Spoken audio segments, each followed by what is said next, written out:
everybody, and welcome to the monthly connection. We were just talking that this is about the 5th year that we've been doing this, and the community grows. And so to those of you who've been with us month after month and year after year, I love hearing the names as you all come in and say hello. And I welcome the new people. I'm so excited for you because we can feel the energy already, and you will feel it. And I apologize already if you have trouble getting to sleep later, because we're generally pretty high after this. I want to thank Bev and Lynette for the pregame show, and we'll be hearing from them throughout this evening. And thank all of you for the energy you're bringing to this. Before we get to anything, I want to share with all of you that we held a contest to celebrate my website makeover in July, and Bev hid a little photo of a shopping bag on the website, and we challenged everybody to find that shopping bag, and then we would do a drawing for somebody to win one of my free courses. We decided to give away 3 courses. So what Bev did was take the 452 people, their names, who found the bag. It was hidden on the gifts page. That was pretty appropriate. They found the bag, and she put those names all in a spreadsheet. And if you're familiar with Excel, that they put a line number next to each one. So I went to Ty, my husband. I said, honey, I want you to give me 3 random numbers that you feel nudged to call out from 1 to 452. And he gave me 3 numbers. I wrote them down, matched it with the Excel spreadsheet, and that's how we did it, because to write the names down and draw them out of a jar would have been too much work. So the winners have already been notified, but we have Dorina from Canada, Naire from Australia, and Susanna from Canada. So I just thought that was cool, a very international group of winners. And I thank all of you for joining us in the fun of having that contest. If you haven't checked out the new website, please do so. I love the banner at the top. We fixed it so that it flows more smoothly now. And somebody just wrote to me the other day and said they just love the joy that you feel from that opening banner on my website. And that's the goal. It's kind of hard to dampen what my parents used to call enthusiasm for life. So much more reason today to have that enthusiasm when we can all learn to tap into the higher realms together and know that we're never alone. It's just the most joyous thing in the world to come to know. And that's what these monthly connections are all about. Sharing evidence from the spirit world that shows we are not only human. Sharing gold nuggets that come through in my readings the past month with the permission of those who had the readings. And a couple that I didn't ask, so I'm just going to keep it very generic and anonymous, but except for the evidence part, but it doesn't give away who they were, because it's just so important to share the lessons learned from those sessions. And then the teaching that has ensued in the past month. I did share in the email that went out about a near disastrous occurrence on our new boat, and I'll be sharing that in the first hour. And in the second hour, I will be doing a group healing and bring through my guide Sanaya for a very brief channeling. We've been doing that for the past 4 months, and it's had really beautiful results for everyone. So I'm excited. I tuned in beforehand, asked Sanaya to be present with me throughout, and asked that the words that come through really help everybody here today. So let's do a group invocation to really solidify that intention as a group. All right. So just imagine yourself in a shaft of white light coming from the heavens, grounding you into the earth. That helps you get centered. Just close your eyes for a moment and take a nice centering, relaxing breath. Move your awareness to the area of the heart. That's where that light within you is that never goes out, and send your rays outward, connecting with everyone else here joining us now. Even if you're not watching live, know that you are part of this group energy. We've created this month after month, and it's a tangible field of healing energy that really is making a difference in our world. On an individual basis, may each of us hear exactly what we need to hear, and may we take that to heart and use it to help make our lives more peaceful.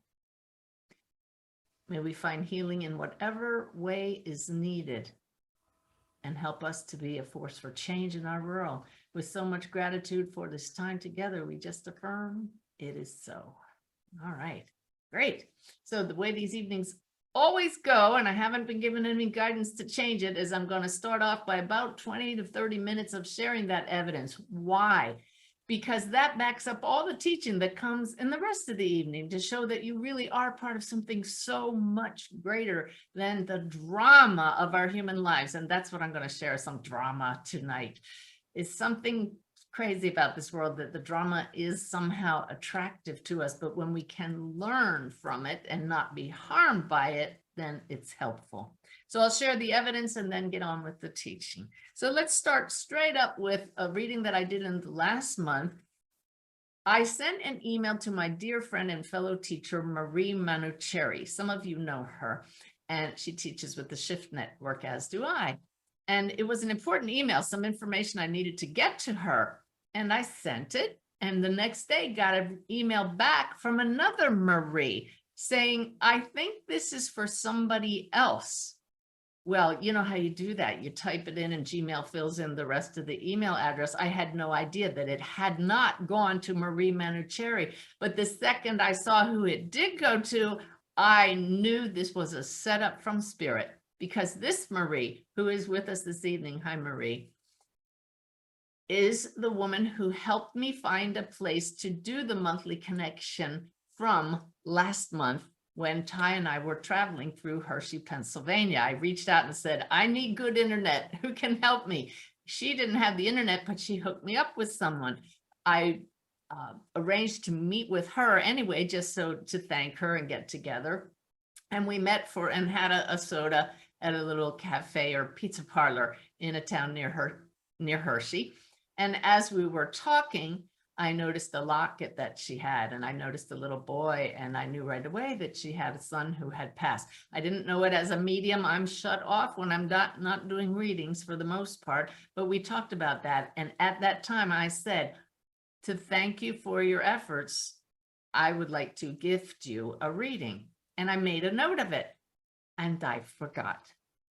That rarely happens.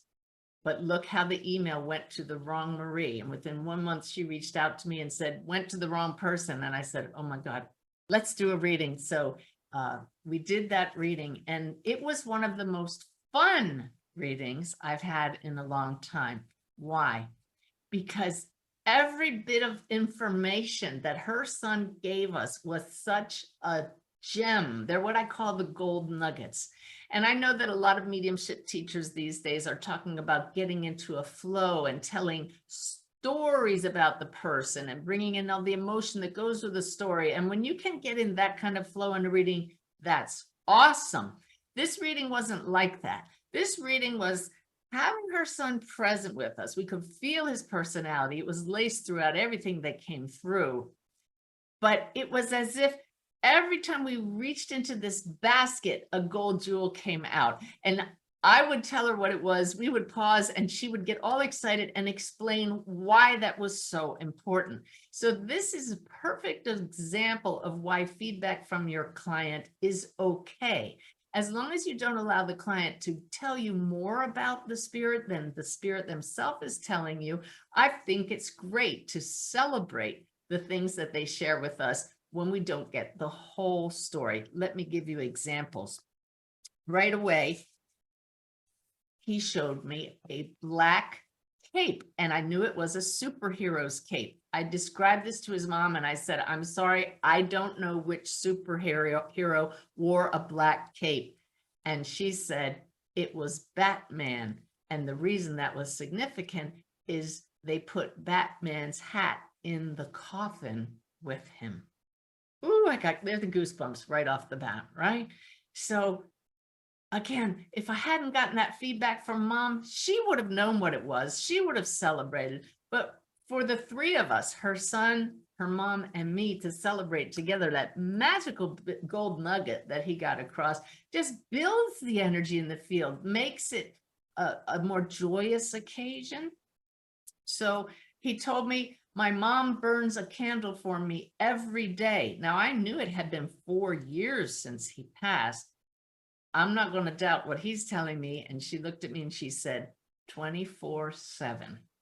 So beautiful. What's nice about that is it shows he knows about that. So any efforts that you make to honor your loved ones, know that they are aware of it, they acknowledge it, and they appreciate it. Okay, what else? Let's see. Oh, this is great. She told me his name is Benny, so I didn't get that from him. But all of a sudden he started saying, Benny Penny, Benny Penny. And I tuned in to ask him, why are you saying that? And I said, there's something about pennies as a sign for him, but it feels more like a current event. This one is really great. They're redoing the sidewalk in front of their house. And she had just had a conversation with her husband. I want to put something in the cement when they lay it down, but I'm not sure what. And they had even thought about putting pennies.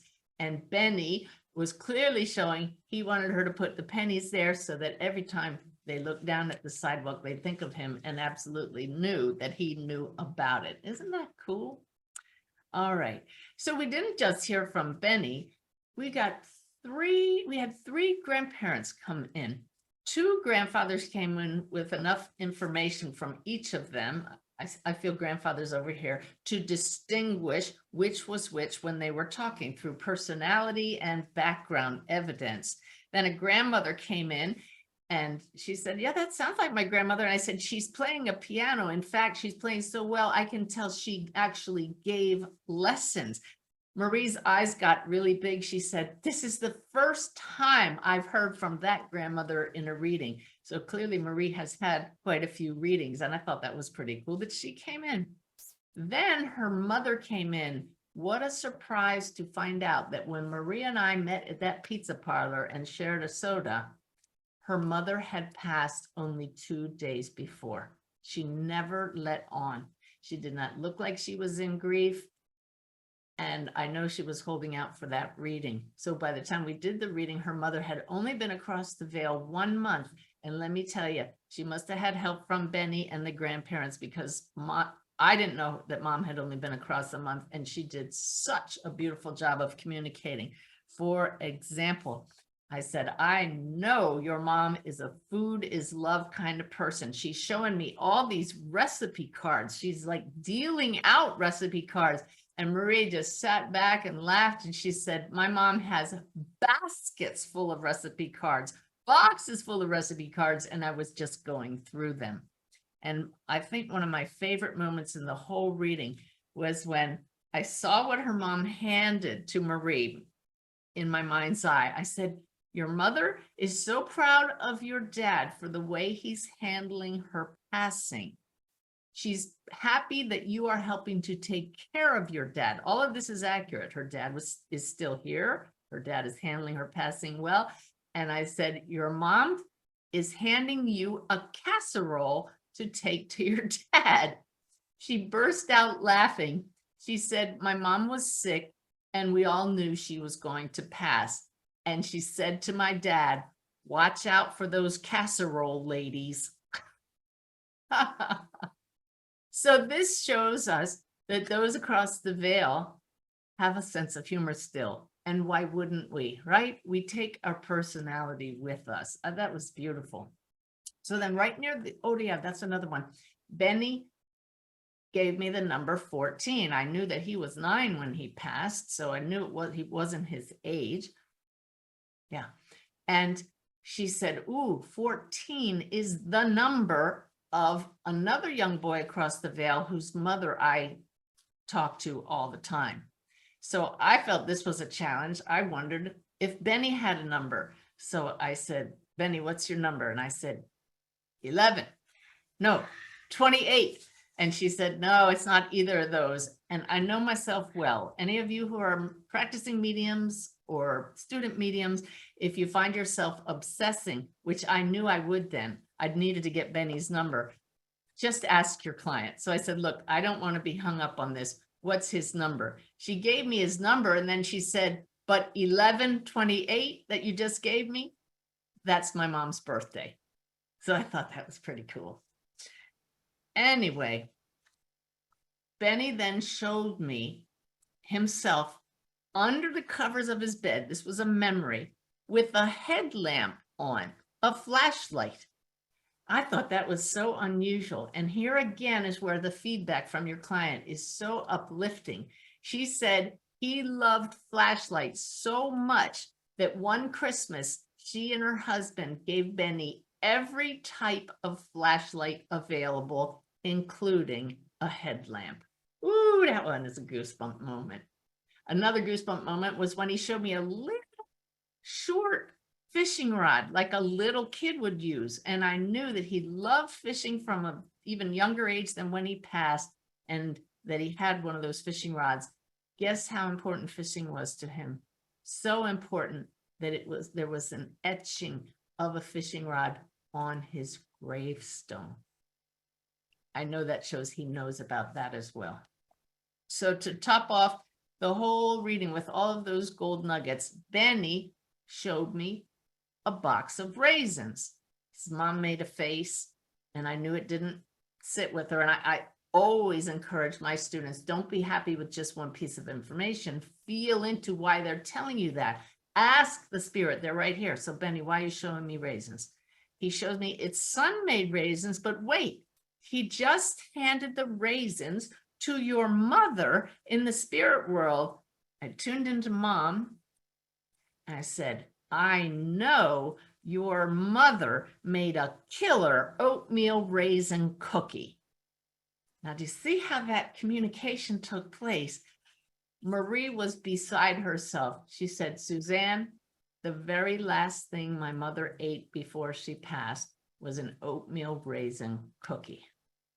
Now, how did we get there? Benny shows me the raisins. You don't just give raisin and drop it, especially when your client doesn't understand it. You pull the thread, you ask the spirit, they work together to give us that. Just phenomenal.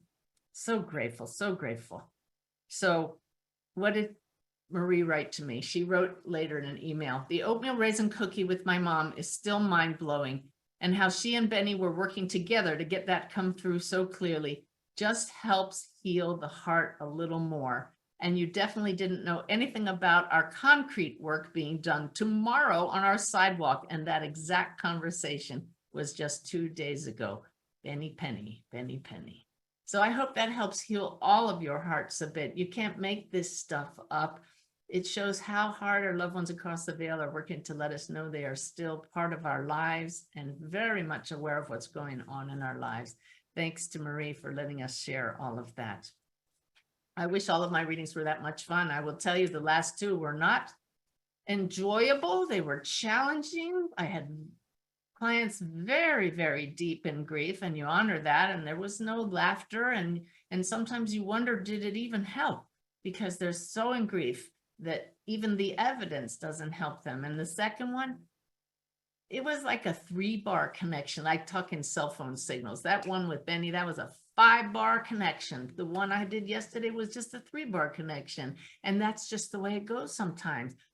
Variety of factors. We can't blame it on the sitter. You don't know if it's you. Sometimes you do, or why that happens. So I just want to make sure you understand not all readings are 5-bar readings, but those that are, we sure do celebrate it. And that's what fuels us for more, right, fellow mediums? Okay.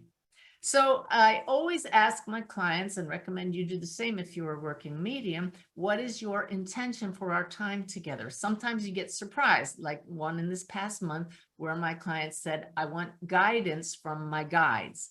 Well, that's different from mediumship. So the way I handle that is I say, okay, we'll set that and hold that as our intention, but if you don't mind, we'll also be open to any loved ones who want to come through, because that's what we do and we don't want to ignore them. So she was okay with that.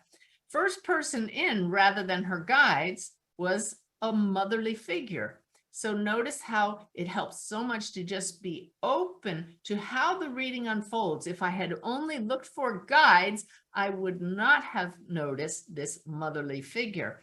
I started describing her personality, gave some evidence about how she passed, what she was like. And my client said, well, that sounds more like my mother-in-law. I don't usually get in-laws, but when I do, there's a reason. So I said, if you're her mother-in-law, why are you here? And this was so interesting. She said, to apologize for my son's behavior. whoa, did that ever hit a chord with the client? You could tell that there was some friction in that relationship. The mother-in-law's son, of course, being my client's husband. And the mother across the veil, mother-in-law said, don't take it personally. He made you feel unworthy. And she took responsibility for that. The mother-in-law did. Then the guide stepped in and started talking that worthiness was my client's main issue. And she admitted that it was. And then the guides had guidance about that. So it was really beautiful how the loved one came in and introduced the issue and took some credit for that, so to speak. Then, oh, and one of the things the guide said was exactly something she had heard on her own in meditation that morning. So trust what you hear from your own guides. Most people that go to a psychic already know the truth in their heart and they want validation. So then a young man stepped in and very clearly showed me my sign for having taken his own life. And she shook her head and said, I don't know any young people, young men across the veil who took their own life. So please don't ever take your client's word for it. If you sense somebody, connect with them, engage them, get more. So I was able to describe his personality, describe how exactly he passed. And it was just insistent. She said, well, a friend's grandson recently took his life. The second she said that, I felt this huge lift in my heart. And I know that's how the spirits let me know, trust this. And I said, that's exactly who this is. Now, why are you coming through now? He just wanted a message to get through to his family to let them know that he was okay. And he had a few more personal things to share. Well, guess what? As soon as that message was delivered, boom, I get pulled over here and discover that this woman has a son across the veil herself. And the son then fully came in. To that point, had not even sensed him. He said, and I found this so interesting, her son, he had put up an energetic wall so that I wouldn't sense him and be able to get this message. So can you see how we would have completely missed that if I had just said, well, I must be wrong. That's what I would have said in my first couple of years as a medium, until you learn to trust the spirits more than your client. Really good lesson. I hope some of you are taking notes and don't learn the way I learned. All righty. And definitely trust the order in which they come in. So speaking of worthiness, this is a really big lesson in how important it is to understand your client's perspective during a reading. We all have our own filters through which we see the world, right? It's like we all wear sunglasses with different colored lenses in them. So no matter what's going on objectively, we're all going to interpret it differently. Ooh, this is a tough one to talk about, but I said in the email that I send out, I would like you all to be the judge. Did I do harm during a recent reading? Well, actually, this one was started 3 years ago. What is rule number 1 in mediumship? From Suzanne Giesemann. If you've been a student of mine, and I can see Bev and Lynette on the screen, they just mouthed the answer. Rule number 1 is do no harm. There we go. Yep. Look at all the people putting it in the chat box. Good, y'all get an A.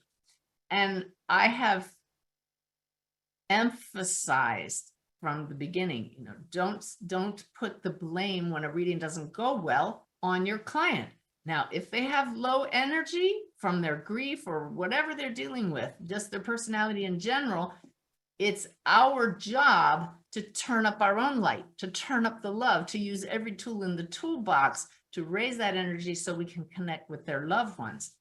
That's what I've been teaching, and I hope that I have been doing that myself. But I got an email in March from a woman who said, this is really hard for me, you did a reading for me 4 or 5 years ago. At the beginning of the reading, you appeared quite agitated and frustrated and said you could not make a connection due to my low vibration. When I read that, I just couldn't imagine that I had said that. I can't remember. Maybe I did, but what's important is That's how she interpreted. I can see Lynette shaking her head like you wouldn't do that. And honestly, in my soul and my heart, I know I would never say, I can't do this because of your low vibration. I wouldn't say it out loud, but that's how she heard it. And that's what matters. She said, you asked me to think lighter thoughts and you kept trying. I'm sure I would have done that. I'm sure I would have said, let's all try to raise our vibration at the time.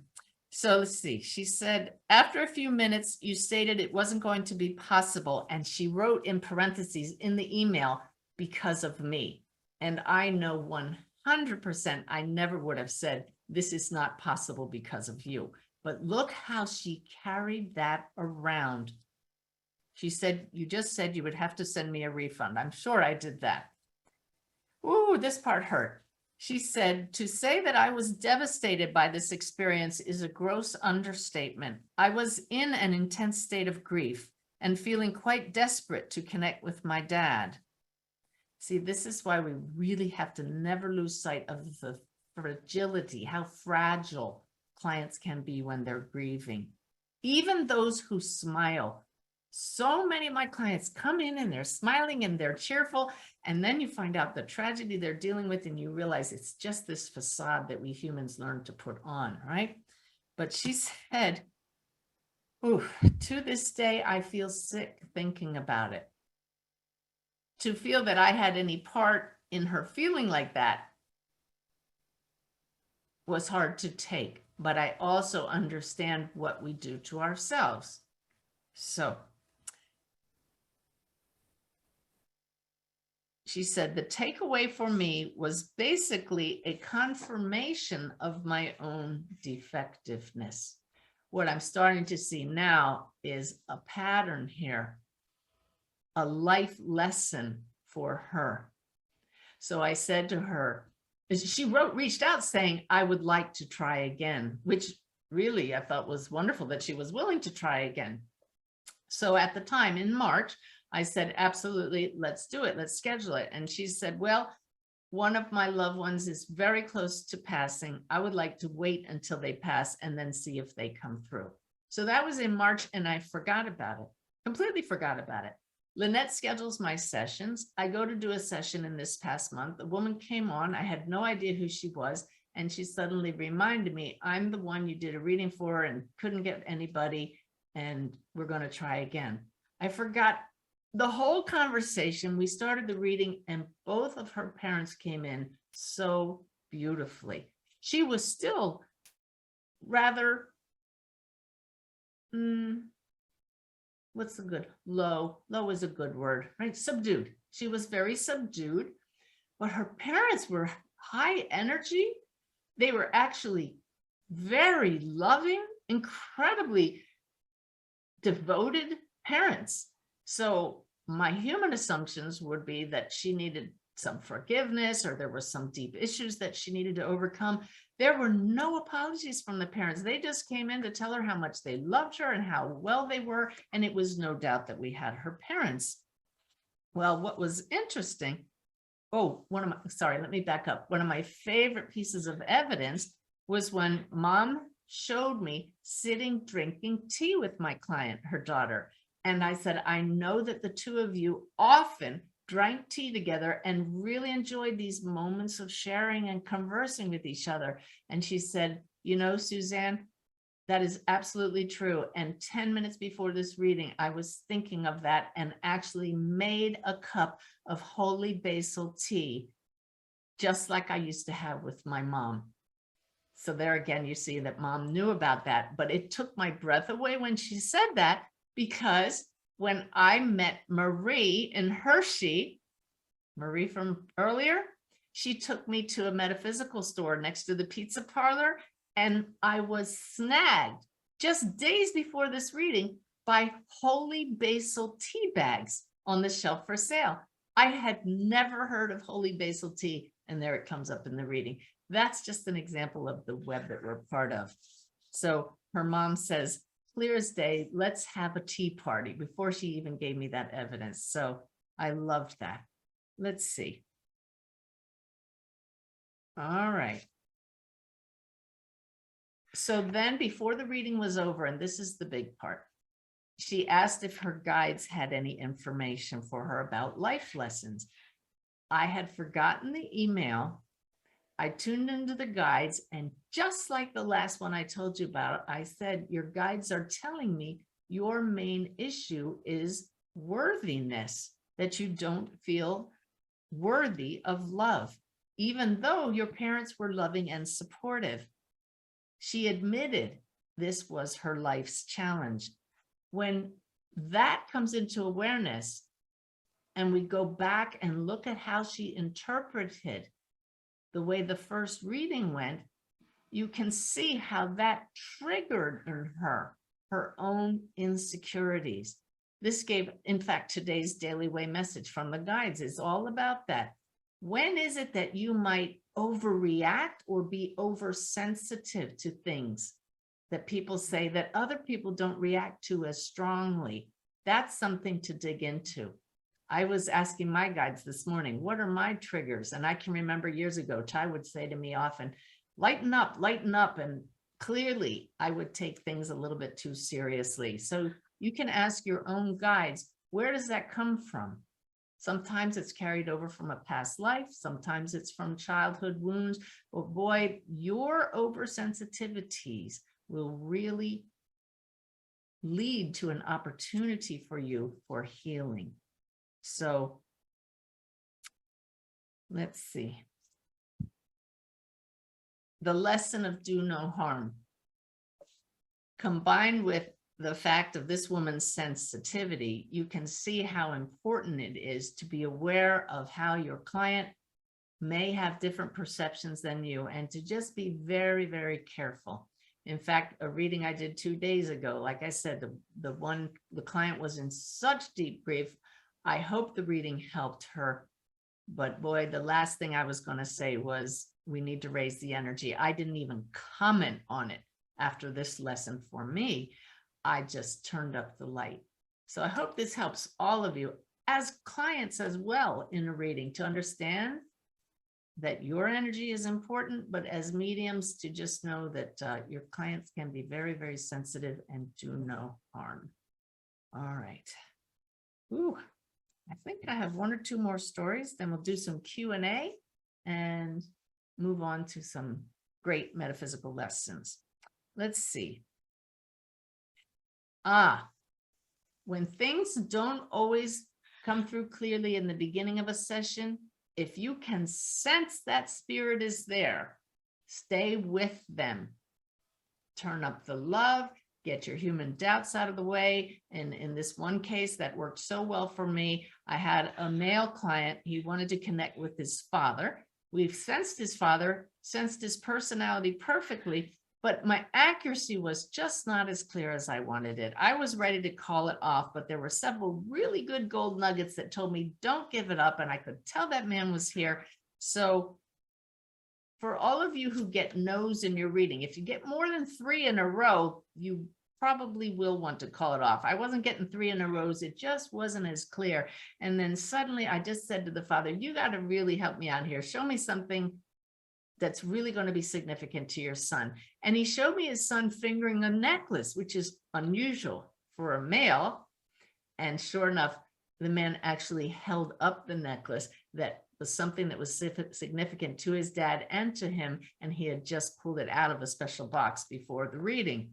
And then I had previously sensed dad's work, but it was incorrect.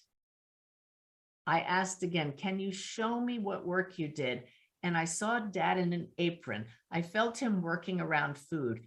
Now I'm feeling gun shy. That's the human side. When you notice that, get it out of the way, trust the spirits, and just give it. So in the past, I would not have said it. And boy, would I kick myself. I felt the slightest, most subtle little hint from Brenda, my guide, saying, you better say this or you'll be sorry. And I said, your dad worked around food. He's standing here in an apron. And my client very nonchalantly said, well, yeah, he was a chef. Oh my goodness. So trust the spirits, trust the spirits. again, may my lessons be your lessons and you don't have to learn them the hard way. I've learned too many times over the years in the beginning when I didn't say something and you missed that golden opportunity. So there you go. All right, that's my evidence for this evening. There'll be a little bit more throughout the evening, but not like that. Bev, why don't we do 2 or 3 Q&As, questions from folks that would apply to everyone, and then we'll move on to the main story this evening of gratitude. Okay, we're having a strange issue with sound. Mine is fine, others are fine, but we have several people who have a very low volume, and no matter how high they're turning their volume up, it's still low. Is that a mic setting, Suzanne? I don't know. Is that, I don't know if that's going to be any better, but I just adjusted my microphone, so we'll hope that helps.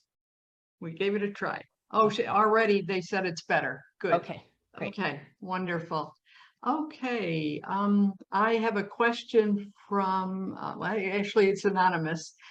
There is so much talk about ascending to the 5th dimension. If we're in the 3rd dimension, what's the 4th dimension and why is that skipped? Isn't that interesting how we humans like to put everything in little boxes? To my understanding, the guides say, yes, 4th dimension is where we go immediately after we pass here. It's the non-physical realm, the astral realm. 5th is more of a mental dimension. And when we talk about ascending to that, that is when we bring the energy of the higher realms of unconditional love into our awareness all the time here, so that we raise our vibration to come into alignment with the higher dimensions. That's what that is. Thank you. Susan asks, does it make sense to go to places like Sedona where the frequencies are higher to tap into our intuition and higher consciousness? My guys are saying right now that there are definitely energetic vortices at certain places around the world that have to do with the energetic grid that surrounds our Earth. Honestly, I've been to Sedona and I can tell you that sometimes just being in the mountains anywhere or near the ocean anywhere feels to me energetically higher than other places. Does it make sense to go to those places?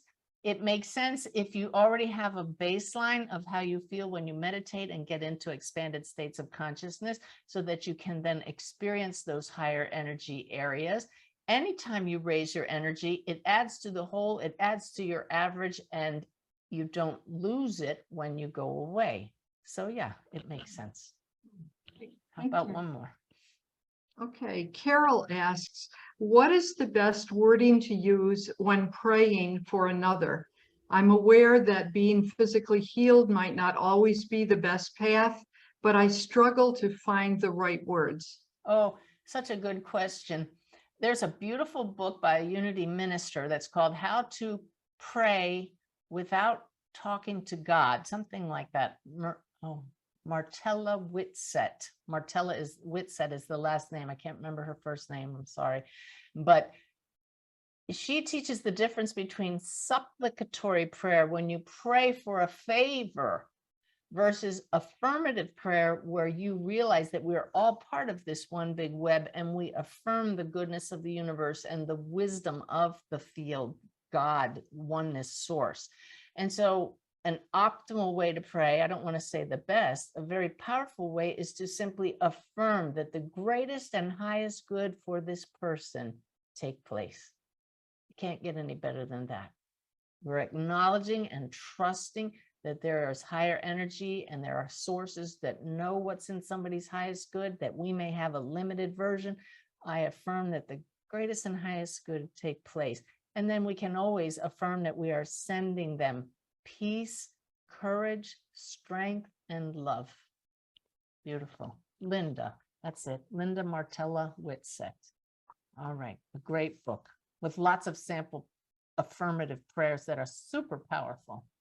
All right, so I sent out an email about our recent boating adventure that has lessons for all of us. Anytime I share a story, I'm going to bring it back to how it might help you in your life.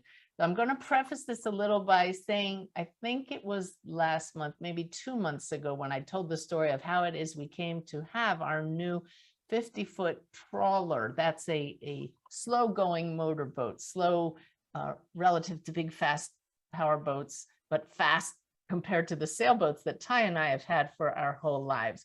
Our new boat cruises at about 9 or 10 knots, which is close to 9 to 10 miles an hour, which compared to a sailboat's 5 or 6 is pretty fast. Well, we decided to name this boat Gratitude. We're so filled with gratitude for all the blessings in our lives. And the magical way this boat came around is what we shared. Bev, do you know which session it was? Was it last month or 2 months ago? Oh, it was definitely 2 months ago. Sorry, you don't even have to look it up.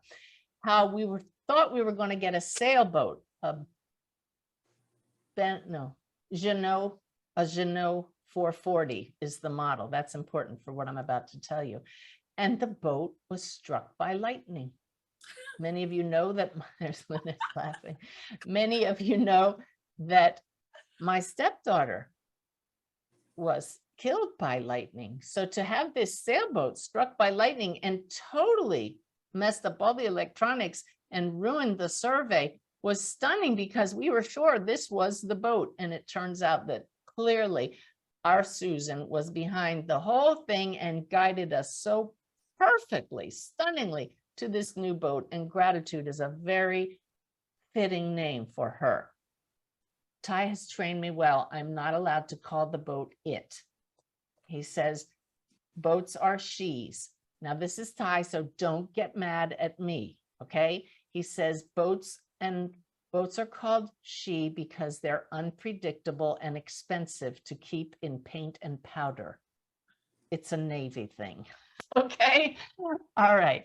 So on our first shakedown cruise, that was 5 days, we took her out to get used to her before bringing her down to South Carolina. We spent a night in a marina docked right behind a Jeanneau 440, the exact model of sailboat we were supposed to get. They're not very common. And there we were, tied up immediately astern of each other. Okay, so maybe that's a coincidence. Susan was pregnant at the time she passed with a boy. That was 16 years ago. His name was going to be Liam. Aboard this Jeanneau 440, tied astern of us, was a family with a 16-year-old son named Liam. Wow. The coincidences just keep adding up. Many of you have seen my video, She Spoke to a Norse God, where I tell the story about interacting with the mythological figure Odin. Odin gave me all kinds of evidence, including talking about his 8-legged flying horse. You can't make that stuff up. But I Googled Odin, and indeed, he had a flying horse named Sleipnir. Now, Susan and Odin have come through in my meditations at the same time. So there's a connection there with the two of them. So imagine my surprise on our shakedown cruise to look down at the bow thruster button on our boat and find out the model name of the bow thruster is Sleipnir, named after Odin's flying horse. Just a little fun stuff. So now for the not so fun stuff that in retrospect, we might have a little fun talking about it, but it was not so much fun at the time. So we did the little 5-day shakedown cruise, then left the boat where we bought her in Cambridge, Maryland, 700 miles from our home in South Carolina, and came back from our RV trip and then went up to Maryland 3 weeks ago to bring her south. 700 miles in a boat like that. We planned for 12 days of solid steaming during the daylight hours. So it was a big trip. And for those of you not familiar with the East Coast of the US, we have a waterway called the Intracoastal Waterway, where you can use rivers and bays just inshore from the ocean, pretty well protected, and come all the way down the East Coast without going out in the ocean. So our plan was to travel, we call it the ICW, the Intracoastal Waterway, from the Chesapeake Bay to Hilton Head, South Carolina. And we actually did it in 11 days, not 12 days. Well, back up just a minute. You have to understand that my husband, Ty, is a very seasoned ship's captain. He spent 26 years in the Navy, 14 of those years at sea. I know he's listening now, so I better get this right. But I have sailed with this man for many years. We crossed the Atlantic together. We lived aboard and cruised aboard our sailboat for 5 years straight. I know when this man gets on that boat, he is in mission mode. So the previous owner of the boat, a wonderful man named Jim, who may be listening tonight, I'm not quite sure, came along with us for a day on the shakedown, before the shakedown cruise, just to make sure we were familiar with all the systems. I took him aside before we got underway and I said, Jim, there's something I have to tell you about Ty. He's going to be in mission mode today. So don't take offense if he's really, really serious. And Jim's like, okay. So we get underway from the pier. I'm at the helm. Ty's standing behind me. Jim's standing behind me. I get her out of the slip. This is my first time to drive a 2-engine powerboat, 50 feet long. My Navy training kicks in and I'm just focused, right? But we come up to a drawbridge. You have to call the bridge. It has to open. You loiter a bit in the water with no brakes, right? And then go through the bridge. So it's a little tense, but Jim, wonderful guy, is telling a story. He has some great stories and he's talking. And I'm focused on the bridge.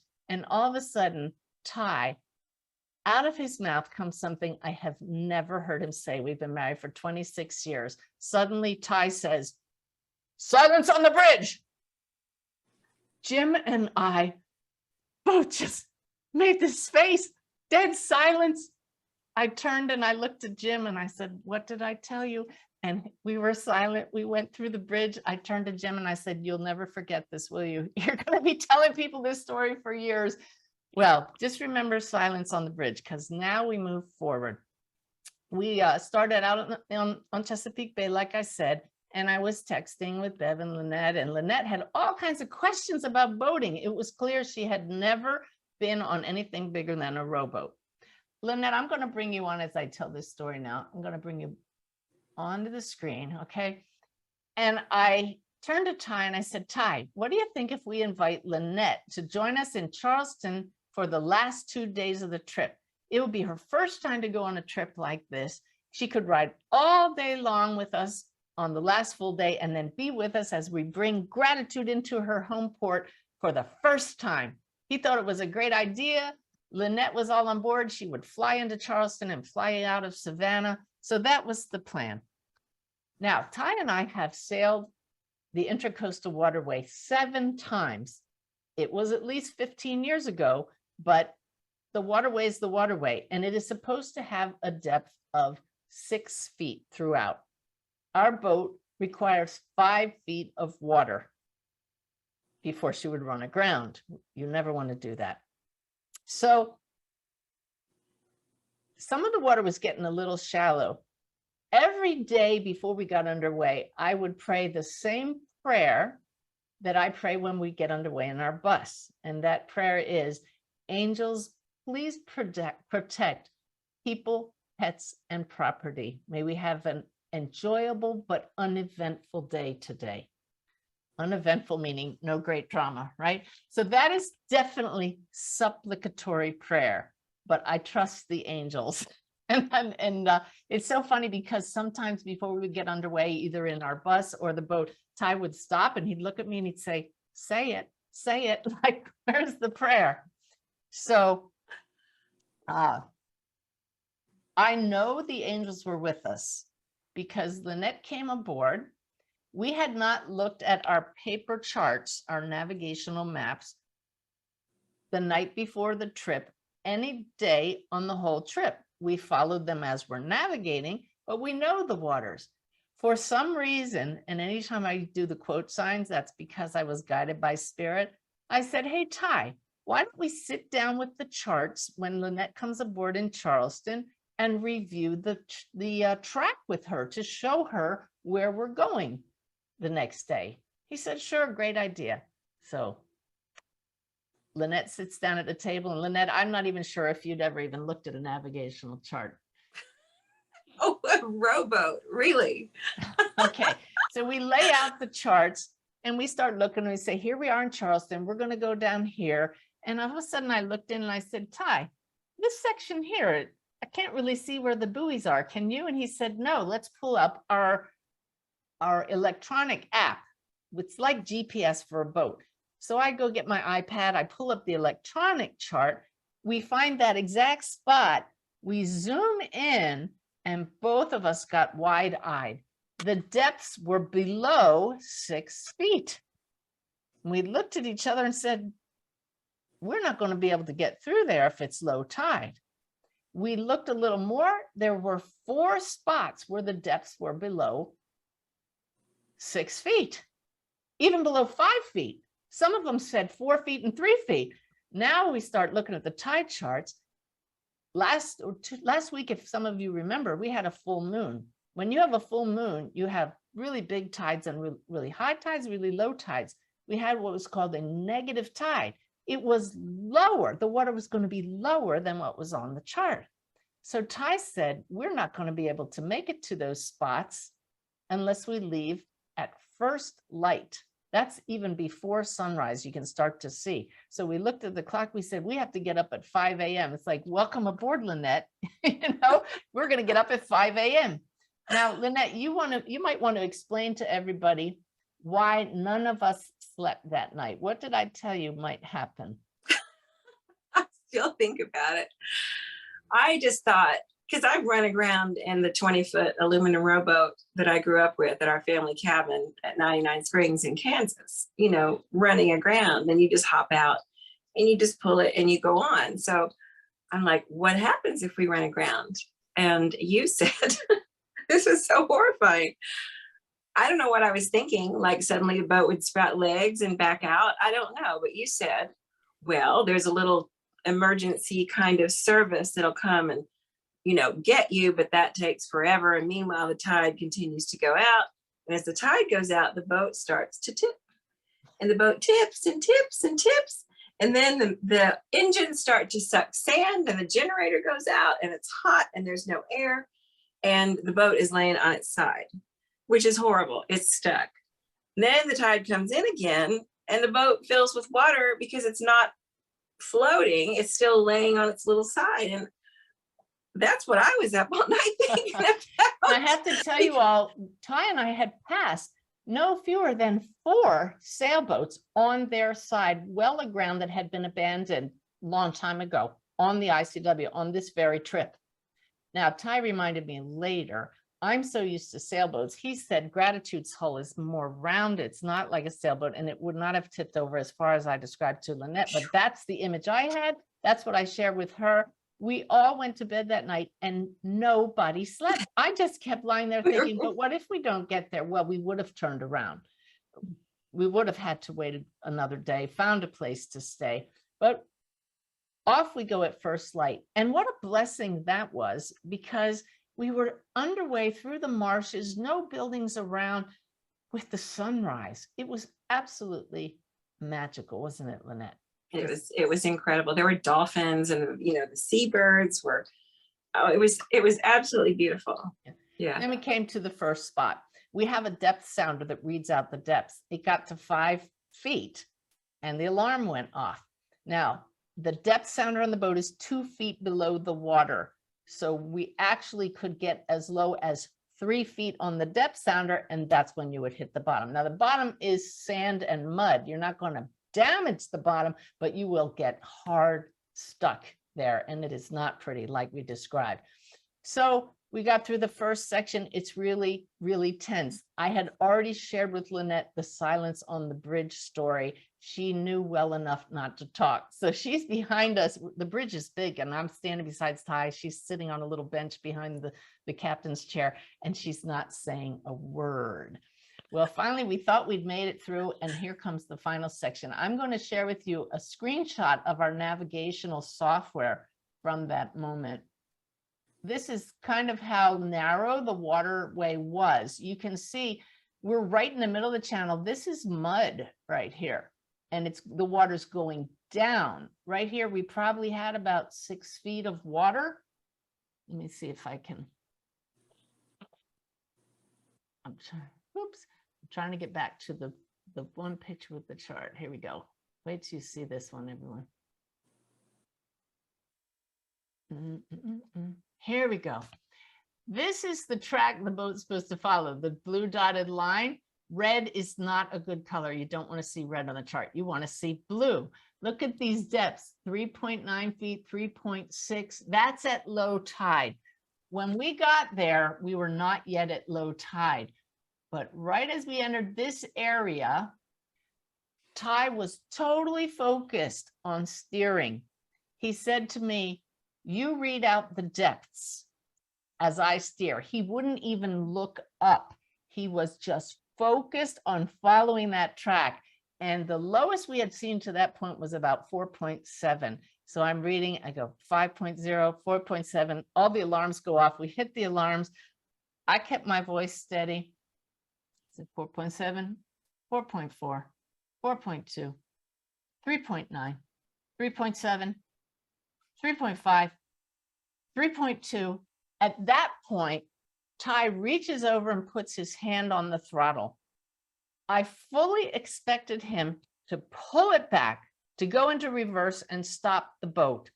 Instead, he stunned us by gunning it. He put it into full speed ahead and plowed straight ahead. We never touched the bottom. We were within 2 inches of getting stuck, and he jammed it. We come through, and all of a sudden it's 4.7, 4.9, 5.0, 6 feet, 9 feet. And we knew we were completely through the last of the obstacles. It was deep water all the way home from there on. And I know my husband, I looked at him and I said, "May I speak?" And he says, "Yes." And I said, "I'm not questioning you. I'm asking for educational purposes. Why did you go faster? I would have stopped." And he said, because he knew it was probably just a lip of silted sand and mud, and that if he gunned it, the engines were powerful enough that he was going to plow through it. I didn't have that trust. Lynette felt exactly the same way. Now, here's the big lesson. And Lynette, you put it so eloquently when we were talking about debriefing the whole thing later. Why don't you share with everybody the whole full speed ahead lesson and what you learned from that whole thing? Well, it's so funny because while you were, counting down the numbers, and Ty was, just absolutely focused and in the flow. And I think at that time he was using the actual wheel, but there were 2 other methods of steering this thing, but I mean, it was, yeah. Okay. So he was just like, he wouldn't even take his eyes off that track. He was so focused, so intense. And I'm behind him with the puppies. Everything in me was just screaming, "Stop, stop, stop." And after it was over, I just kept thinking there's something here that is really profound. And what I came to recognize is that, Ty's a master. He's good grief. He's driven some of the biggest ships in the world. And he learned how to do that by consistency, practice, doing it again and again, learning to trust his own instincts, learning to trust his intuition. He shared with us an experience when he was in the Navy in, I don't know, I guess they were in the Caribbean somewhere, because he was sound asleep in the captain's quarters. And for some reason, he rose to his feet and he went up to the bridge, and he instantly knew that something was amiss. He said that, I said, "What was it? Did you feel like you were guided in some way?" He said there were lights that weren't where they were supposed to be. There was sounds that weren't exactly how they were supposed to be. And Ty knew. Ty knew because he had dedicated himself. He was aware. He Well, was in that instant that his destroyer was within 1 minute of going aground on a reef. If he had if he had not followed his intuition, end of career, ruined the ship, possibly have killed some sailors. So yeah. So it was just like the thing in the boat where he gunned it. He just said, "This is the captain. I'm taking over hard right." And they, you know, I mean, he saved the day from running into a reef, seconds, minutes, who knows, not any time at all. And he did that out of a sound sleep. And so I just kept thinking, what is it, and how does that relate to us? And so, you know, I was thinking about my personal experience in life. You know, or most of us are here because of traumas or tragedies or losses. And the feeling of that is you're just kind of, you know, you're rocking through life because that's what we do. And then boom, everything disappears and you just go over a cliff or you go over a waterfall. And so what I've found as a result, you know, Suzanne, of your work and of my own experiences in, you know, meditation and connection is that my safety is found in the flow, in the middle of the river, in the middle of the intracoastal waterway, preferably not, you know, in depths so shallow that I'm going to scrape bottom, but there's safety in that flow. And how do we stay in that? And it just, we stay in it, I think, by practice, by consistency, by so regularly doing these things, attending to the business of living the awakened way, of living as a werewolves, that when, pardon me, shit happens, we're still there. We're still able to manage it, just like Ty did in the boat. It didn't matter. Ty would have, I think if there had been boulders on the bottom of that thing, Ty would have somehow managed to get us away because he was intense and focused and masterful. And I think what hit me is that what I want for myself and how I live, but this is like giving me a renewal kind of in how, you know, I want to continue this practice because it's easy to get, for me, it's easy to get lazy. Like, oh, I don't need to do that. You know, it's okay. But you're talking about meditation and connecting with your guides and making this connection with our intuition, which is our higher self. The moment by moment practice, you have to dedicate your every day to knowing this is who you are and what we do. Ty did that for 26 years in the Navy. It's still in his blood, and there's what he needed. And this is what the awakened way of living is all about, is the consistency of knowing I'm part of something bigger, a flow, but you have to stay with it so that when like you said, the shit hits the fan, you know what to do. You know how to become calm and focused and receive that guidance. And it's automatic. Then it's automatic. If we do the stuff now when, you know, the river is wide and deep, then whatever happens, we still have those, we have those strengths, we have those tools, we have those habits even of trusting intuition, of making that connection. And I don't know, I still think about this experience. It was so powerful. And, you know, life is going to be that way. We're going to lose our footing. We're going to go over the waterfall. You know, I keep going back to water metaphors, but you know, I'm accustomed to old rivers in Oklahoma that are big and wide and lazy and slow. And the safety is in the middle. It's in the middle. But still bad stuff can happen. You know, I mean, I spent the first half of my life getting caught in the snags on the sides where you can't get out again for a long time. But to be in the middle and to maintain by focus and practice and intention that we stay in that center, no matter what, that we can trust that we know how to stay in that center, that we know how to keep that connection, you know, to watch the instruments, pay attention, go forward, trust, listen to intuition. I mean, Ty was like a master spiritual teacher and a hell of a boat driver. I was so impressed. I'm so proud of him. Beautifully said, Lynette. Thank you so much. I want to tell you all that before Lynette came aboard, the day before and the day before that, we were going through North Carolina, which was some very shallow water, nothing like that last day in South Carolina. But the water was very narrow, just like that picture that I showed you. And I came up and I relieved Ty and he relieves me, just like on a Navy ship. We go over, you know, this is what's going on. This is the track. There's no contacts in sight. I'm ready to be relieved. I relieve you, just like that. And so I took over the helm and I sit in the chair and the autopilot's taking us straight down. There's no other boats around. The boat's tracking well. I had asked the angels to help me. And so we're going relatively slowly, 9 knots. It's not like driving a car, right? So I said, oh, I'm going to shoot off a quick text. So I looked down and I texted. All of a sudden, the depth alarms go up. I look down, it says 2.0. What? And I hit the thing and it went right back to 7 feet. And I said, Ty, come up here. I did not tell him I had been texting. I since told him because I knew he was going to be watching and I had to out myself. But I said, the depth sounder just went to 2 feet. How could that be? We didn't hit bottom. He said, oh, it was a dolphin going under the depth sounder, under the boat.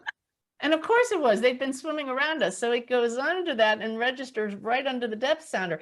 He went back down below and I heard, you ask for our help.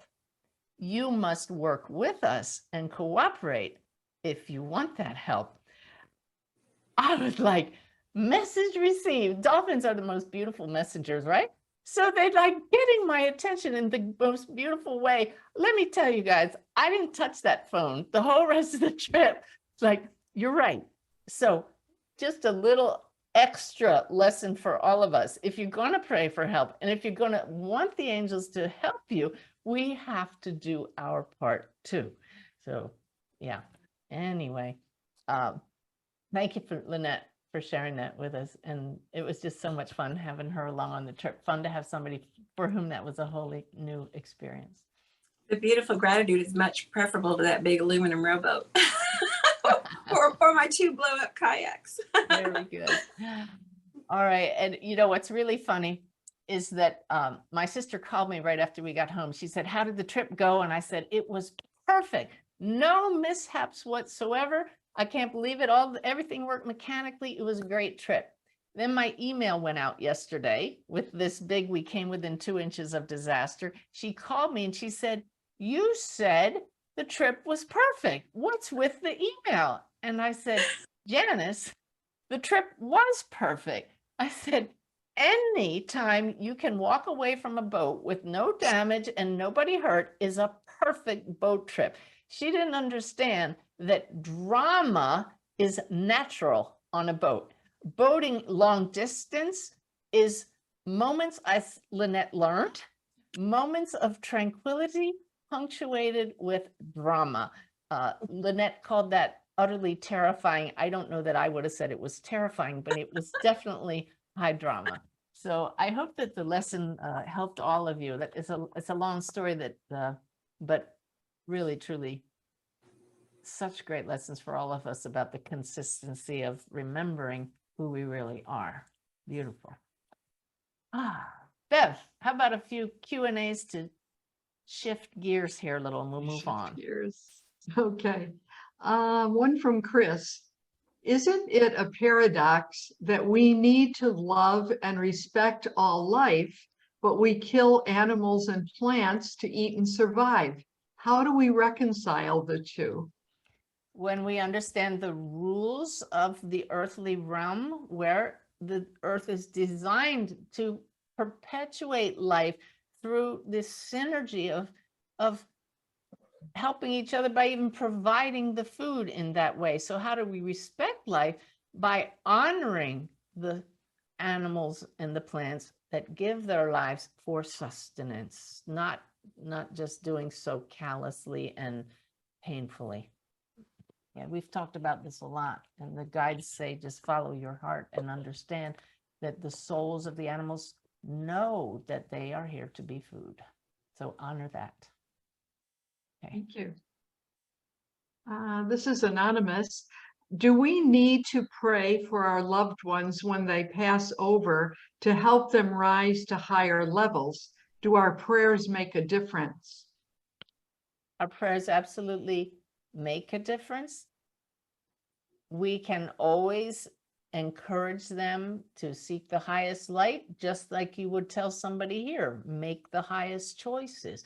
When we cross the veil, we can choose to hang on to our story or we can just rise as high as we can and realize we're so much more than the story. We can always balance, even now, the story of you with you as a soul. Once we cross the veil, we still make the same choice. Am I going to continue the story because it's beneficial and enjoyable? And am I going to fully enjoy my life as a soul? Our prayers of affirmation can say, may you enjoy thoroughly your new experience. I hope you are fully immersed in the light of being the soul that you always have been.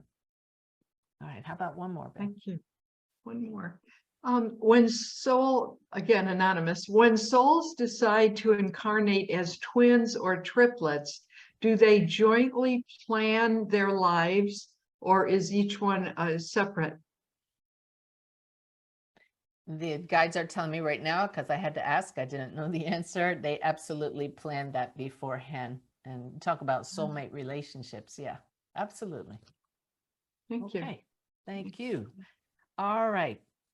I had to share with you all, speaking of coming to trust your guides and cultivating that relationship. I have a dear friend from when I lived in the villages, Connie England. She's in my book, Messages of Hope. She's the one who brought her two sisters to three readings with me, Connie and her two sisters, and didn't tell me they were her sisters, and the same parents came through each time. Talk about evidential. She sent me a copy of an email she found that I shared with her in 2010, when all of this was pretty darn new to me, and I was really learning to trust the guides. It made me laugh so much because I had forgotten, and I wrote to her that the other day we had stopped at a rest area for lunch, camping in our RV way back in 2010. I pulled some chicken out of the refrigerator and the voice said, "Put another shirt on." I didn't even know who the voice was at the time, right? And I said, I wanted to keep the one I was wearing clean, but come on, I could be careful. The voice was insistent. So not having an apron in the RV, I went to the closet, got out a t-shirt and pulled it right over the shirt I was wearing. I felt silly, but the voice is the voice, right? So back in 2010, I'm learning to listen. So I was really careful as I cut up the chicken for lunch, didn't get anything on myself. Ty and I sat down to eat and things were fine. I suggested it would be good to dip the chicken in barbecue sauce. Ty agreed and got the sauce out of the refrigerator. Connie, I wish you could have seen it, I wrote. He unscrewed the top, and because we've been at higher altitudes, the red sauce exploded all over the front of my t-shirt. I laughed so hard, and of course, gave thanks where thanks were due. Talk about coming to trust. It's those things, isn't it? And I know every one of you can think of those examples where you listen. The more you listen and acknowledge that voice, it's your guides, it's your loved ones across the veil, it's your own higher self. All of us are emanations of the one mind that take on different forms. So it doesn't matter who the voice is, as long as it's helpful and healing, follow it and you won't be sorry. I love that. And that email went on to share several insights that I had received in meditation. When I read them, I said, oh my gosh, all of those went on to become the basis of my online class that I'm offering to this day, Let Your Spirit Soar. The very same foundations came to me in that year 2010 and are just still applicable today. But to look back at the level of trust that has evolved, the level of interaction and spontaneity is beautiful. And I wish that for all of you. I know a lot of you have that kind of relationship now with higher beings in your life, but I hope that you can cultivate that even more, because it just lets you know you're never alone. They will guide you if you are willing to listen and act on that. Beautiful. I want to tell you that speaking of enthusiasm, Mike Passakarnis, who is Wolf's dad in my book, Wolf's Message, shared with me in this last month, some of you saw this on Facebook, that some man who I don't know, never heard of, wrote a review about Wolf's Message on the website medium.com, which is kind of funny because it's nothing to do with mediums. It's just anybody who writes articles of interest for anybody. But he detailed my military background, my credentials as a medium. And then I said to Mike, I don't want to read this if it's not, not a good one. I don't need that. I've learned to have thick skin. He said, no, it's a great review. The more I read, I thought, really? Listen to this. You guys be the judge. He described my prose as super sticky, saccharine, new agey fare. No doubt, Giesemann's enthusiasm is genuine, but almost tiring. On almost every page, Giesemann reports feeling stunned, astounded, awestruck, weeping with gratitude, blown away, blissful. Oh, well, take it or leave it, right? I read that and I thought, well, that is pretty much how I still feel to this day about the spirit world. And I tell everybody, may I never lose my awe at the spirit world and how it unfolds. But listen, at first I'm thinking, Mike, you really wanted me to read this? And this is how this gentleman finished the review. He wrote, but you know what? That's okay. My impression of the author is that she's a sincere to the bone explorer of transcendental realms and a veritable Marco Polo of higher consciousness. She is driven to bring us a message of unstoppable cosmic hope.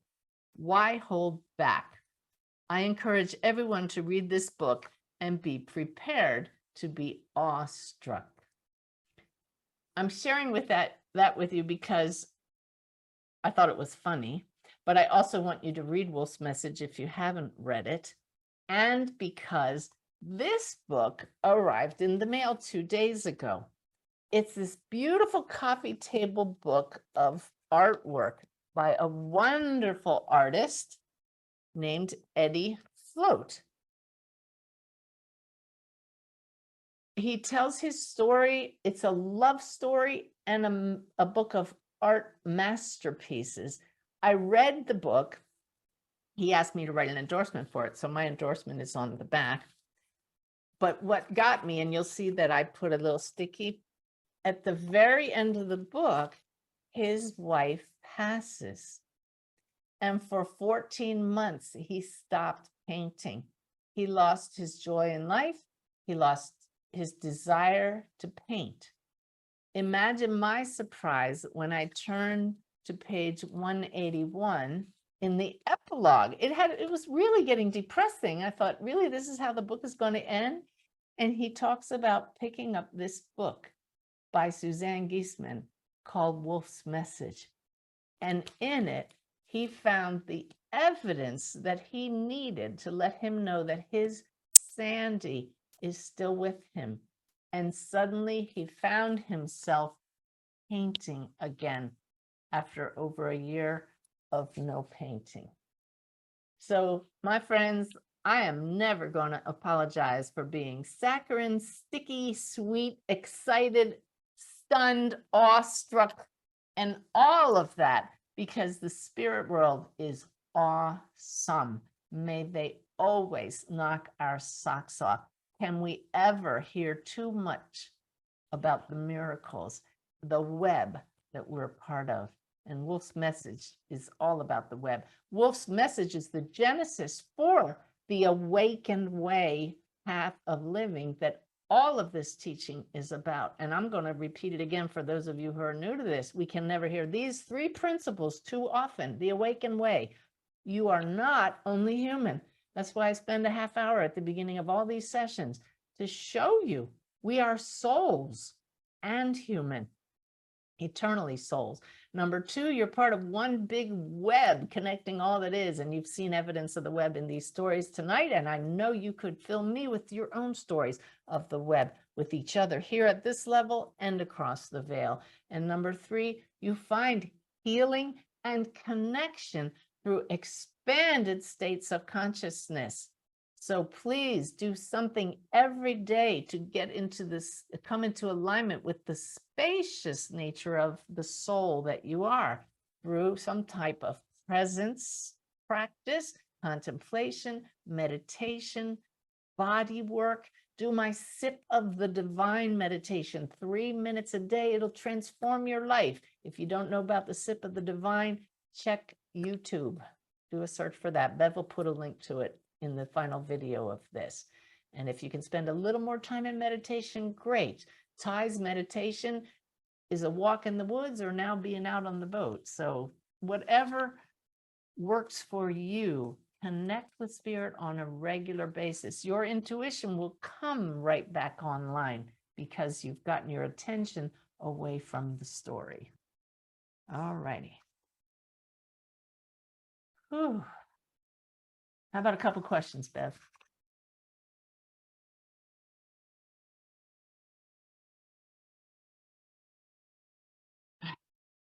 Couldn't find the cursor to unmute myself. Okay. Harold asks, when we cross over, are we aware of all the roles we played in our different lifetimes and what we learned from those roles? Yes, that kind of information is available to us through the soul now, but most of us are so focused on this reality and are not as aligned with our true nature as we could be that we're not aware of the past lives. Trained past life regressionists can access that because it's in your field all the time. So imagine when you get rid of the filter of the physical body and the way the brain filters out our awareness of our higher self, all of the information that's held in the soul is known. So yes. Thank you. A question from Nikki. Is it possible to be given a glimpse of our future? I had an experience of being a little girl in another life, and it was so vivid and so real. It is possible. The guides are showing me right now CDs. Remember what CDs are? Stacked one on top of the other. There, if you were consider each of your lives already playing all at once in a dimension where there's no time and space, you could see other lives that are actually happening now, but will play out at a future time. I can't even wrap my head around that, but yes, it's possible. Thank you. Another one, Chris asks, when we ask for signs, how do our loved ones know we will see them? Because they can see at least 18 hours into our future. They see how things are coming together for us. They see other people that are going to interact with us. Like last month, I gave the example of asking my Susan for a sign. I asked to see a flying duck. She knew that the next day I would be walking down a dock next to a duck that was nesting in the bushes and that the dogs would cause it to flush out. The dogs would flush it out. And sure enough, this duck flew out 3 times in front of us. She could see, she knew where we were going and could see things that we couldn't. Just a small example, but absolutely think bigger picture, higher perspective. All right, thank you. Oh, the guides say one more. One more, okay. Betty asks, what happens to people with dementia? What is their soul doing, or where is their soul when their mind no longer works? The same place your soul is right now. The soul is ever present. We just need to learn to access that, to set aside the filter of the brain. And what happens with somebody in dementia is that filter is somehow modified. In many cases, they become more aware of themselves in the greater reality than here. The focus goes off of this objective physical world here, and they become more aware of loved ones across the veil. I have spoken to so many spirits across the veil who come back and show me I had dementia. That's validated by my client. They show me all clear now, and my soul was playing when I appeared out of it here in a body. I find that so reassuring. Beautiful. All right, I can see why they wanted us to take that question. Thank you, Beth, and thank you all for the questions. I promised to share with you this evening an acronym for instant lasting peace. Couldn't we all use that? I had an issue with a family member who shared an opinion that was quite different from mine, and I immediately felt a little resistance, and I didn't like the feelings that I felt. And suddenly my guides showed me a brand new acronym. You guys know I love acronyms like Bless Me Method and SIP. They're all acronyms. And they said, you're not in the flow. And in this case, flow is the acronym. And it stands for, I just love this one, feeling loving, open wholeness. FLOW. At the soul level, you are already whole and complete. Each of us comes into a body as a soul to experience the fullness of the human experience. That means anything can happen. All experiences are valid. Some are more pleasant than others, but the reason so many walk around feeling empty is because they're blocking their wholeness. I realized that in resisting certain feelings, and I had this conversation with my sister yesterday, we were not allowed to feel angry. We were sent to our room if we expressed anger. We blocked part of our wholeness there. So now when other people around me get angry, I have had to learn to not resist that, to not resist what is part of the whole human experience. You're suddenly in the flow. When you're in the flow, that is the most loving state you can be in. It doesn't mean you have to accept what another person's behavior or thoughts are. You can acknowledge them and let it flow. So you're suddenly allowing yourself to feel loving, open wholeness. So I've been putting this to practice in the last month, and it is absolutely freeing. Whenever you experience something and your BS, your belief system, says that person shouldn't be acting that way, that's definitely BS, because that's part of the wholeness. Doesn't mean you have to like it, but if you can flow with it, suddenly you are now experiencing wholeness. The emptiness is gone. The wall is gone. So I hope that's helpful to you. Hope you wrote it down and give it a try. Feeling loving, open wholeness. That is being in the flow. And it's just a beautiful tool, but it requires you to be aware of what's going on inside, how you react to the circumstances around you. Yeah. Okay, so again, allowing does not mean condoning. You take appropriate action to restore harmony, but in so doing, you're flowing. Nice.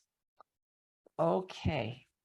I also said in that email I would talk this evening about how spirit took my breath away, and a great analogy that led to for how we can all connect with spirit.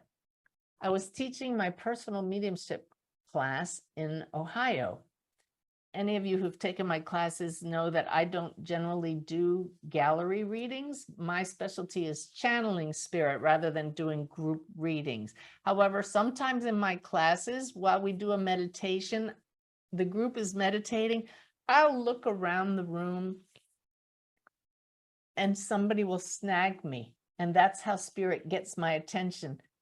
We want you to bring through a loved one for them. And I'll do one connection because spirit has told me to. Well, that doesn't normally happen in my personal mediumship class. One of my students in Ohio asked a question and suddenly I couldn't breathe. I was going like this. They took my breath away and I remembered I have given permission to spirit. Take my breath away if there's a spirit here you want me to bring through and I haven't noticed. Because I normally only sense spirits when I'm doing a reading. They have never taken my breath away in a class. Right in front of everybody, I said, stop a second. Oh my gosh, there's a spirit here. He's giving me the name John, and he's showing me he passed this way, and on with the evidence.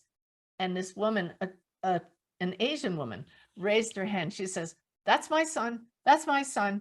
And I said, what of what's come through can you take? She said, everything, this, and this. And I thought for sure her son had an Asian name. Her name was very Asian. And I said, yeah, but what's his name? And she said, John. And we all just laughed so hard because normally names just go right over my head. But I thought it was so beautiful that Spirit did exactly what I asked them to do, to take my breath away. Anytime you want Spirit to snag you and you might not notice it, give them permission to get a certain way to get your attention. The analogy that this plays into, that I said I would get to, is it's like we are wireless instruments. You have a phone, you have a musical speaker, and you want to pair the two. This is like us wanting to connect to Spirit. What do you have to do to get them connected? Make yourself discoverable, right? You have to push the button on the phone to make it discoverable. I love this analogy. How do you make yourself discoverable? Offer yourself to Spirit. Take my breath away if you want to. And this is the new piece they gave me. You have to allow us to give you push notifications. And that's exactly what happened. It was an unusual situation. That woman's son absolutely had a message for mom, and I wasn't getting it. So they gave me that push notification. I was discoverable to my guides. They're always talking to me in the class. So I hope you enjoy that and make yourself ready to pair. How do we make ourselves ready to pair? Daily practicing of presence, remaining aware of your thoughts and aware of what's going on in your surroundings. All of those tools make you ready to pair and discoverable. And when the push notifications come, respond to it. So I love that. How about a couple more questions, Bev, then another topic, and we're going to do that group healing after that. Okay. Charlene asked, can you talk about wearing colors and how the colors affect our energy? For example, it said that white, when it radiates, and it's a good color to wear when entering a crowd. Is there any truth to this? The guides say there is great truth to it, and that each person will respond differently to colors depending on your own energetic makeup. I know that wearing white definitely does have an uplifting feeling. Black looks great as a fashion statement. If you feel it's going to affect you negatively, it might. But if you know that if you feel guided to wear black and it doesn't affect you, then wear all the black you want. Different colors will definitely, yeah, Lynette's laughing. She wears a lot of black. But different colors definitely affect your moods, energy. If each color has its specific frequency that has an energetic feel, but like they said, it's going to be different for each of you. So see how that feels for you. Okay. Thank you. This is anonymous. A friend's former husband late husband came to me with a message. When I told her, she was not receptive. Why would a spirit come through if their loved one is not open to receiving the message? Because they want to try, and the message was delivered and at some level received, and perhaps at some time in the future she will realize the gift that was.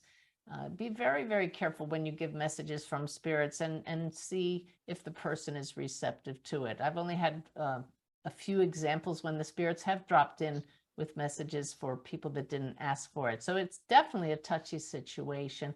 And please, please, please remember, do no harm. If the person really puts up deflector shields, you don't have to deliver the messages that you receive. Okay. Thank you. Another one. Sure. This is anonymous. Can a soul on the other side forgive a person still in this lifetime? And how does that affect both of them?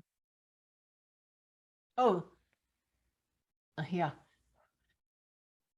There is instant forgiveness from those across the veil for those here, because they know Oh, they say the vast majority. Some are still so clinging to the story that they have to work with the guides work with them to help them release the story.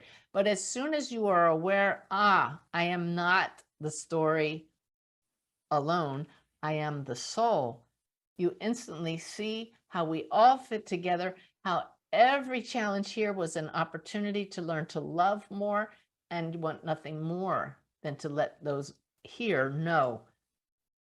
If only I had known better. If only I had known I was a soul. If only we could come to know that now, we could do our forgiving now, couldn't we? I mean, forgiveness is instantaneous when we realize that we make errors in not loving each other because we don't realize we are souls playing these roles. One of the most profound things I ever learned doing my podcast was interviewing a woman who said, forgiveness is not condoning someone's action, it is cutting the cords that are holding you prisoner. Wow. And it's true. Boy, once you do, it's freeing. Another one, Beth? Thank you. This is anonymous again. A very good friend of mine carries so much anger towards a lot of people, including me. Sometimes I think I should stay and help and work through this. Other times I just think I should walk away. How do I know if it's okay to just walk away from a situation? Okay. Realize that others are on their own path, and when you can walk away with love, self-care is incredibly important. The lesson would be for the other one as well if they're open to sensing it, but we should never take abuse from anyone. Why do we stay with people who treat us badly? What are we afraid of losing? There are so many questions we can ask. Very helpful to ask your own guides. What is the lesson in this for me? Why am I allowing this person to mistreat me? Somebody emailed me today saying, I can't walk away from this person. They depend on me. I am the only person that can help them. So in those cases, we really need tools to understand we are souls playing roles. We need a respite, which is meditation, to find that place within us that is beyond the story, to be able to go to that place where peace is always present and access that when the story becomes too much, so that we are constantly getting new guidance. We are never completely stuck in the story. These are challenging roles we take on here as humans, no doubt about it. How about one more, Bev? From Dina, does a person who passes from accidental overdose have to battle addiction again when reincarnated to finish a lesson?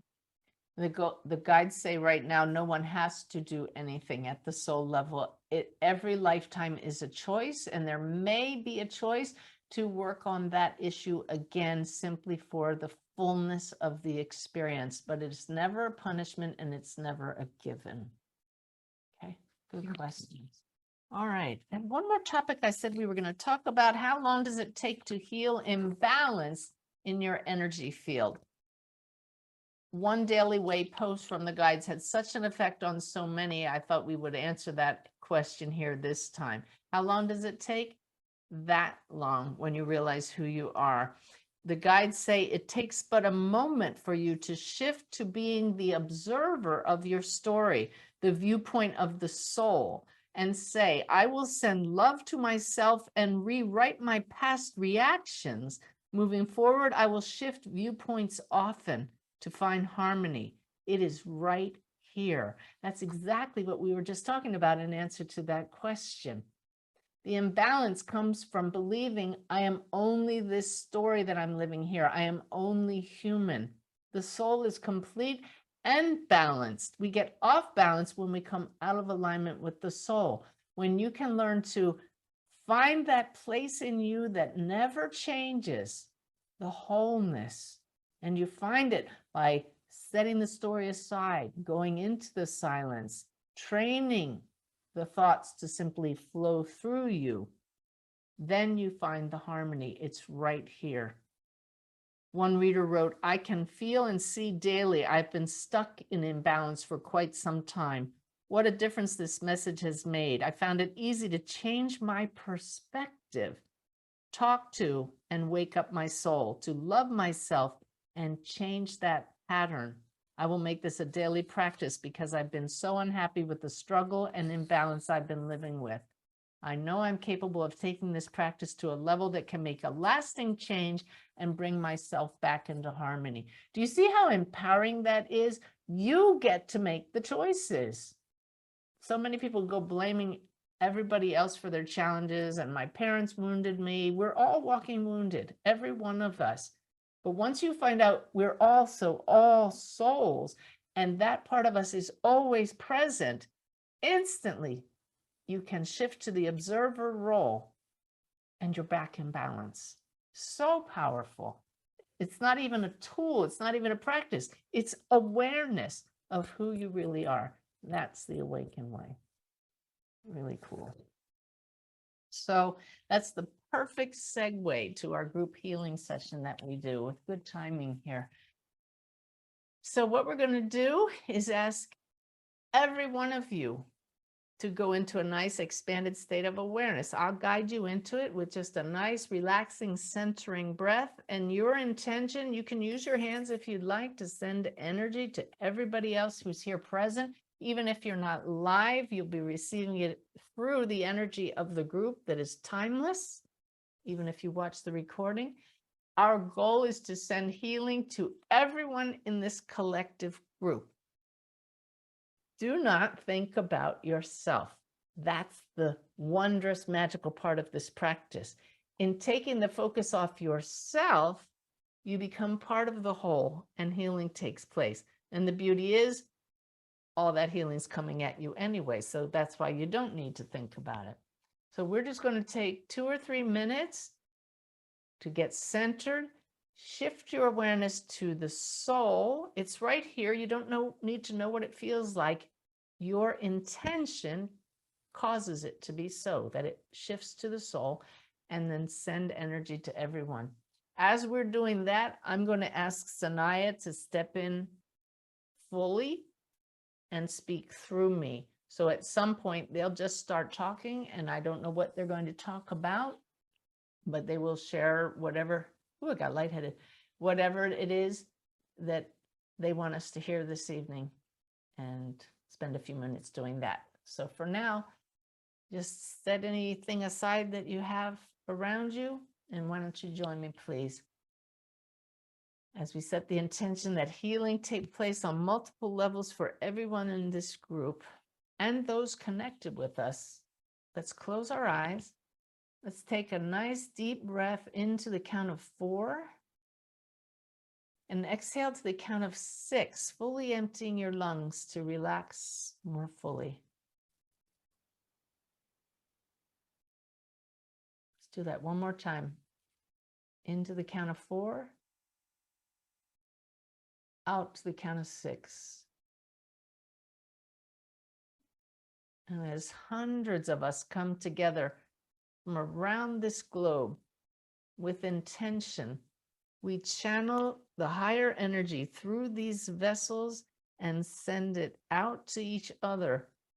This healing divine energy with the wisdom to go exactly where it's needed, that healing take place, be manifested and noticed as a result of our efforts. Please begin.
Good evening. And we wish to thank those of you who have given your energy this evening. It is quite challenging for some of you to feel the higher energy, and yet others are, as you would put it, blown away by the feelings of the flow of this energy being generated by so many of you at the same time. Here as well, this energy does have a transformative effect on each of you. It comes from the higher realms, helping you to feel connected to each other and to your guides. We wish to speak this evening of a topic which was brought up earlier in the evening, and that is worthiness. Do you understand that this is a human concept, the concept of being worthy or unworthy?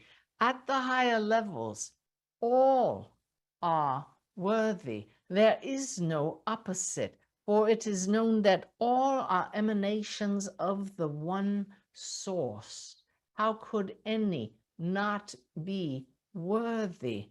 This concept comes from being amongst other humans who have been told by those who have forgotten completely that they are souls, that they are less than in some way. And this thought perpetuates itself until it becomes lodged in the energy field, and one feels that they can do no good and that they are not equal to others. This is a fallacy.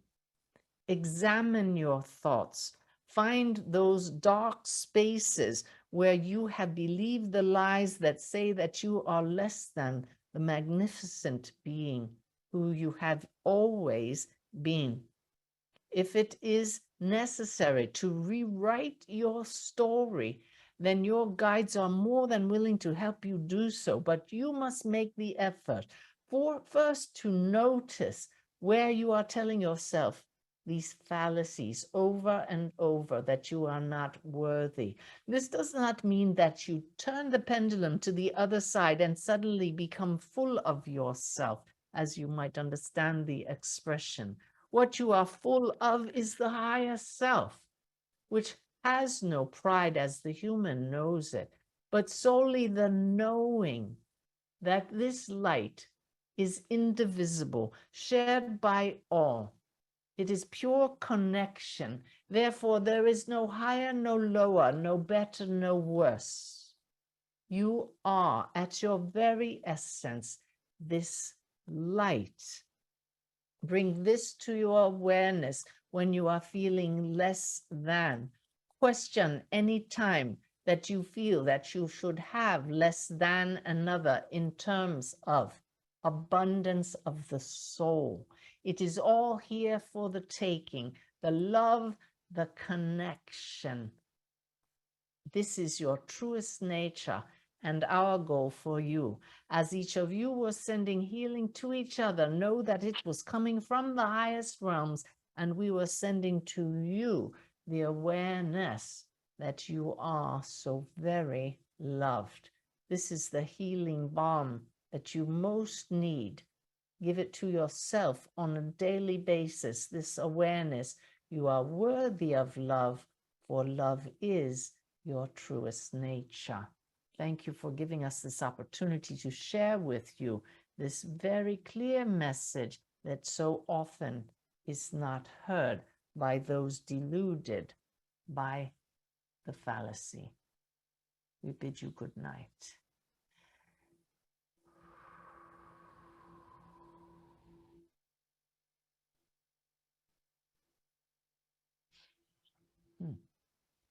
There we go. Lovely. And a nice message. I had, thank you, received so much feedback from people who felt the effects of that healing energy. We've had physical healings take place, but I think more importantly is the emotional and spiritual healing that we need sometimes to overcome years and years of being human. And I'm just so appreciative to all of you who join us for these sessions to just be reminded of who we are. So I had another big session I was going to talk with you this evening. I didn't put it in the email, so I guess the guides knew that we wouldn't have time to get to it. We'll carry that over till next month. It's when I heard a speaker from a major afterlife group make some very strong statements about mediumship. And I have information to the contrary, and I just wanted to share information about that without getting defensive and set the record straight. So I have tons of information about that that I'll be sharing with you in September, along with who knows what lessons I will have learned, hopefully not the hard way. I hope you will all join me in my daily prayer. May our lessons be as painless as possible. Yeah, I'm kind of torn now. I hate to answer a few questions after that, after Sanaya coming through. I think we're good. The Navy commander in me needs to go right up till 10 o'clock here Eastern time, but the guides are saying, go with the flow, right?